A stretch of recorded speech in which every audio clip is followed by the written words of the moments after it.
வணக்கம் நண்பர்களே. புறாவில் எங்கு எண்ணெய் சுரப்பிகள் காணப்படுகிறது? ஆ தலை, ஆ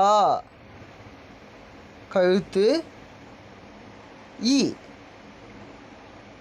வால், ஈ நடு உடம்பு. இது நாலுத்தில் எது நீங்கள் கமெண்ட் பாக்ஸில் சொல்லுங்கள். Count down start. 10, 9, 8, 7, 6, 5, 4, 3, 2, 1. சரி, ஓகே, விடையை பார்ப்போமா? இ வால் தான் சரியான ஆன்சர். இது உங்களுக்கான கேள்வி. உங்களுக்கு பிடித்த உணவு எதுன்னு கமெண்ட் பாக்ஸில் சொல்லுங்கள்.